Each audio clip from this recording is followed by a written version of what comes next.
Kate Graham, welcome to Sudbury. Thank you. It's great to have you here. I love Sudbury. It's nice to be here. Excellent. I saw your tweet earlier today. I was too busy to get a chance to respond to it. What are some of the interesting things you learned about Sudbury when you tweeted out, tell me some things about Sudbury? So lots of food things. Right on. Tacos and Italian food came up a fair bit. And one thing I did not know, which was Alex Trebek was born here. Born in Sudbury. News to me. Didn't know that. So, Right on. Excellent. Clearly. Those are all important facts. Yeah. Really meaty policy issues. That's it. Yeah. That's it. No, tacos and Alex Trebek were the big surprise. Perfect. Today, so, Awesome. Yeah. So, on a policy note, as away from Trebek and tacos. That actually would be a good podcast on its own. So true. New trending hashtag on your Twitter. So in terms of policy issues, so if there was, a few you could highlight that are very important to you, what would those be? Sure. So my campaign is really about two things. Number one is changing the culture of politics, starting with inside the Liberal Party and then going to the province of Ontario. I think people are pretty fed up with politics right now. It's hyper-partisan, really negative, total turnoff for voters. It's the reason we don't see more women in politics. So I want to change the culture inside the party. And then from a more substantive policy perspective, my whole campaign is about well-being. So we've actually borrowed the framework that they are using in New Zealand, where instead of measuring how Ontario is doing with GDP or things that look at the whole province, instead it's about quality of life and really measuring that gap. So there are some people who have an amazing quality of life and other people who don't. And really trying to understand what are the barriers that get in the way and focusing our energy there. So what would you do from a practical case in a place like Sudbury, Northern Ontario City, to improve the quality of life here? Yeah. So we just released a Northern platform that includes a number of things that we have been hearing repeatedly, again, that pose that barrier to a great quality of life. It includes things like access to healthcare, access to post-secondary opportunities, and economic development. All things we've been hearing about quite frequently. So, cool. So I'm going to pick back up on the comment about women in politics because that's where my passion's at, as well as Director Danielle behind the scenes here. So you mentioned a bit about why it's important for women to run, but do you want to elaborate on that perhaps and why we're in a unique position to run perhaps? Sure. As when you look at the premiers of Canada's provinces today, they are all older white men, and many of whom seem like they're in it for the fight. And I'm pretty worried about the state of our country when that's what that table looks like. It's really important that we see greater diversity. We see more women. We see greater diversity of women. Every bit of research shows that better decisions are made when a decision-making body reflects the population it serves. So in Canada, we pride ourselves on being a place of diversity and equal opportunity. We love to talk about those things, and yet the numbers do not reflect that at all. I have a podcast that I did earlier this year called No Second Chances, where I interviewed all of the women who've served as a Prime Minister or Premier in Canada. There's only 12 of them, so it's not a long podcast. Yeah. But I went to their houses and talked to them about what it's like to be a woman in our most senior role and learned a lot about those barriers. And it was really motivating for me to the point that now I'm running to be Premier myself. Good for you. Yeah. So in terms of just a bit more on the barriers, what would you say, the biggest obstacles or, issues that you've seen with putting your name in the ring as a woman? Yeah, so we know that the problem isn't that women don't run. When men and women run, they win in even proportion. The problem is that women don't want to run for office. And I think there are two big reasons for that. So one is about politics itself being a really unfriendly environment. I've certainly experienced lots of this myself. I think, sadly, every woman who steps into the ring has. And then there are things about women. We tend to bear a disproportionate weight at home in terms of taking care of children and family. Sometimes confidence can be an issue. When you ask women if they feel qualified, even a man and a woman with the exact same resume, you'll hear a lot more hesitation from the woman. So we are socialized in a way that often is not, it just doesn't fit with an environment where you need to be bold and believe in yourself and be ready to go. That's not how we are raised as women. So there's a lot of things we need to change if we want to solve that problem. Your first responsibility would be to lead the Liberal Party in Ontario. Yes.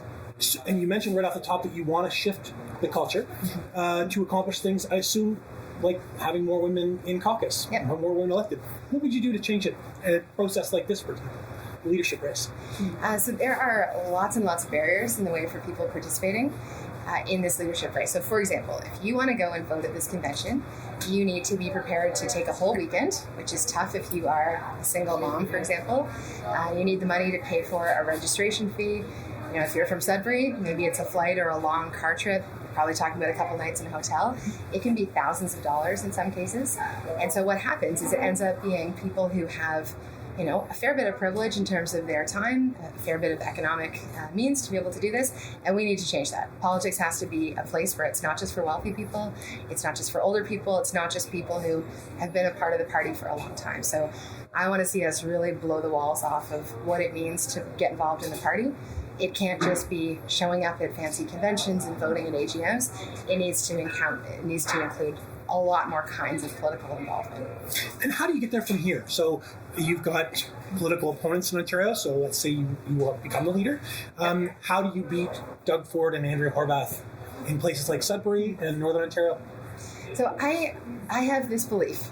I think people are not looking for somebody to beat Doug Ford and Andrea. If you look at the polling right now, we're easily in the lead. The other leaders are doing a fine job on their own of setting the table for us. What we need to do is earn back people's trust, and I think we do that by talking about things people care about. People are not, fewer than 1% of Canadians are part of a political party. It's not about being attached to a party for most people. For most people, it's what are the issues that matter to me and which party is presenting the best plan. So we need to get out there, listen to people, figure out what they really care about, and make sure that we are building policy that responds to the problems that they're facing and support their quality of life. Nice. So building on Rich's question about more Sudbury. No, that's okay.